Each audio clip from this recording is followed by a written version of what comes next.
Saturday is the day that Jesus goes down to hell and takes away the power that Adam gave to Satan, which would be the custody over our souls.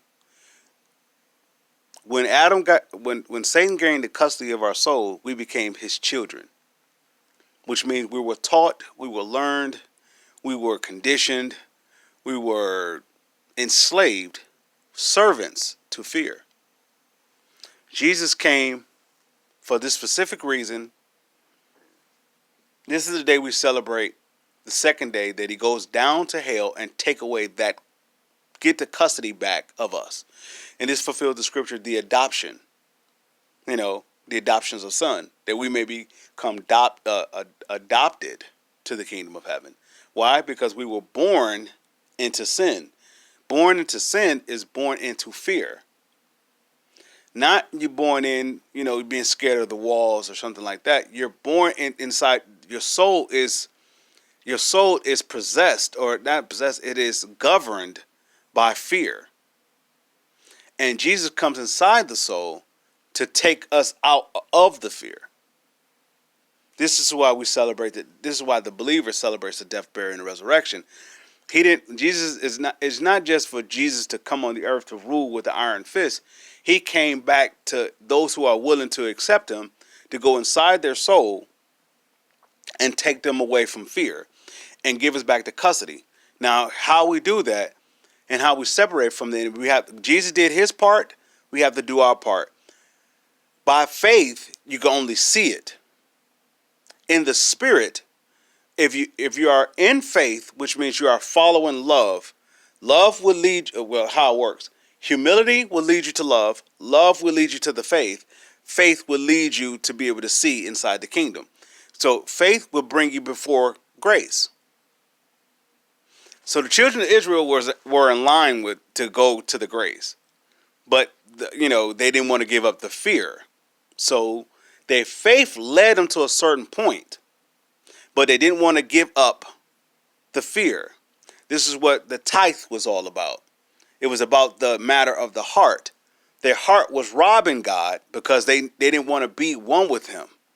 They was afraid to give up they was afraid to give their heart to be solely unto him, which the only way that a person don't want God to have sole possession of their heart is based upon they are torn of another lover, or they're torn of another God. They're serving another God, which would be, in this case, if it's not love, it's going to be fear.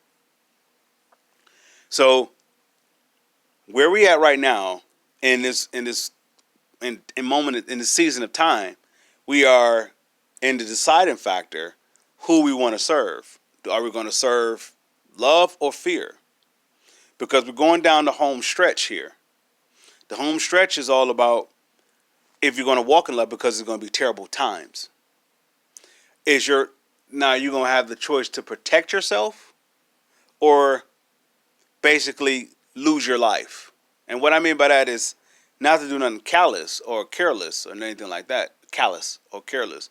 But it's more so to lose your life is basically to give up your pride or to give up your arrogance or to give up you being entitled to be worshiped or whatever that placed you on the front line to be praised, to be validated, to be glorified. Are you willing to put that aside? Take the example of the rich young ruler. He asked Jesus, can I have the kingdom? And Jesus told him, go do the 10 Commandments. Why do the 10 Commandments? Because the 10 Commandments is the blueprint to love. It's the blueprint. If you could do the 10 Commandments, then you are ready for the kingdom. If you can't do the 10 Commandments, you're not ready. So the rich young ruler said, I've been doing that since I was a kid. He said, well done, which means you are ready to be a citizenship of the kingdom. There's one thing that you lack, though. All the possession that you have, go and sell and give it to the poor. What Jesus was saying is, there's still a rift between the Father and you. The person may say, like, where's that rift? Well, the rift is this. If you didn't have a fear or a love, I guess, attachment to the carnal things or fleshly things, materialistic things, or whatever that you have did to put your heart to earn, you would see the kingdom of heaven even before Jesus got here. This is the reason why Jesus was sent, because we couldn't see him because we was afraid to give up the things that's keeping away from God. So the rich young ruler already had the kingdom by following the Ten Commandments. You already have the kingdom. The kingdom is inwardly. If you are 100% in love with God, the things of the world doesn't matter. So when Jesus comes to present to you, give me your worst, and I'll give you my best. Which means Jesus said, like, give me the things that you care about and concerned about, you're worried about, you have anxiety with, or you're panicking about. Give me those things, and I'll give you my very best. I'll give you the liberation that you're asking for. Now, Jesus presented this to the rich young ruler. You give me all the possession. You give me your heart attachment to your possessions, and I'll show you the kingdom.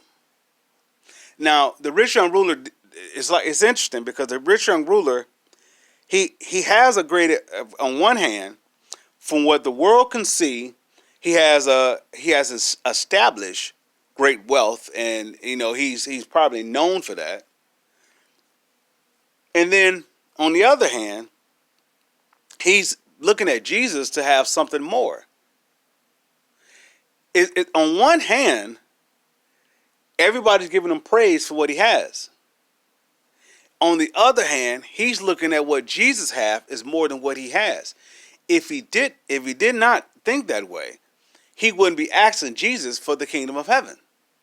So he's already prepared to be a citizen based upon his upbringing, which is the Ten Commandments. He's been following the commandments since he was a child. He's already prepared to be a citizen. To finish it out, to close it out, to put the nail in the coffin, is for him to give up his desire or his attachment to what made him a god. The scripture says, where a person treasures, their heart will be there also. And what normally makes us a god is separating from God's love, walking away from it. God will give us the opportunity, or the opportunity will present itself to walk in love, which would be, give you an example, like the scripture would say, if a person is pulling on your shirt like they want it, you wrap it up and give it to them. Now, for me, that's personally, that was very tough. That was very tough for me to swallow, because I earned this, I built this. Is that Jesus like that's the citizenship of the kingdom? Because what Jesus is saying is, when a person is coming to Jesus, you're saying that he has more than what you see or what you have in your own personal possession. That's the only way you're coming to Jesus. It's because the world that you live in is not enough. You may have the money, you may have the fame, you may have all that, but you don't have the liberation. You don't have the joy. You don't have the love. Now look at it this way. If you don't have the faith, you don't have the joy, you don't have the righteousness, you don't have the love, what good is to having the whole world and you can't enjoy it? What good is it? That fulfills the scripture. What profits a man, or what profits a person to gain the whole world and to lose their soul? What profits them? So, what Jesus comes to do in these 3 days, the Good Friday, today, which is a Good Saturday, and of course Sunday was Resurrection Day. Resurrection Day it speaks volumes of itself, but for the person who's really unaware, who got caught up in the traditions of it, and you got caught up in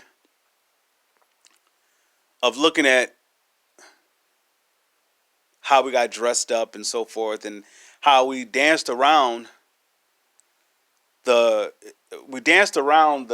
real meat of the matter, and we made it into a pagan ritual. The purpose of the pagan ritual is to dance around the truth, so that the person will be distracted by the ritual, that they won't see the truth, because the truth is there to set them free. So like if you have on Christmas, it's supposed to be about the birth of Christ. If I want to distract, if I'm fear, if I want to distract you from the truth, let's build something around the truth, so you will focus on the flashy lights of the distraction, that you won't see the truth, because the truth is there to set you free. Once again, everything that the enemy sets up is designed to bring us back to the Father. This is how ignorant Satan is. He is not all-knowing. If he had known, he would have never crucified Jesus. Because if he wouldn't have crucified Jesus, Jesus would, on the earth, he would do far less work in the body than he would actually in the spirit. By him crucifying Jesus, Jesus liberated us. His spirit is now by his body being sacrificed, his spirit has now the permission to roam the earth, which gave Jesus the authority to to take everything back from Satan. On this day, Good Saturday, when Jesus went down to went down to hell and stripped Satan and the principalities and powers, stripped them clean of all their authority. If Satan would have known, if he was all-knowing, he would have saw everything from every aspect. But the only way you can see that is being in oneness with God. You are all-knowing when you are with God. That's in 1 John. You are all